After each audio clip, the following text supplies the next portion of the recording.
I el 7 d'octubre, però de 2019, farà 20 anys de la reobertura del Liceu després del seu incendi. Però avui han començat els actes per celebrar-ho. Liceu que acull un acte amb més de 1.000 convidats, entre mecenes, empresaris, representants culturals. Què hi passa, Jordi? Bona nit.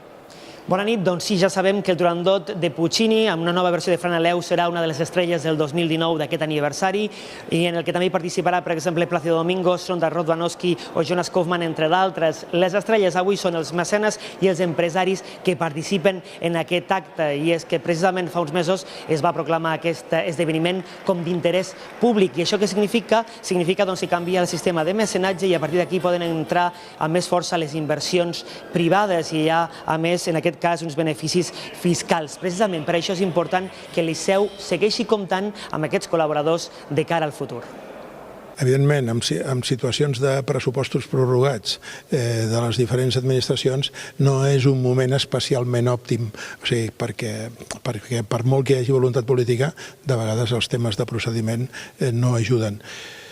Nosaltres estem, diríem, optimistes en quant a que tot això s'anirà resolent i es resoldrà. Salvador Alemany contestant les preguntes de 8 al dia, 8TV, president del patronat del Gran Teatre del Liceu. I tot això el dia abans que el Barça jugui la classificació per la final de la Copa contra l'Atlètic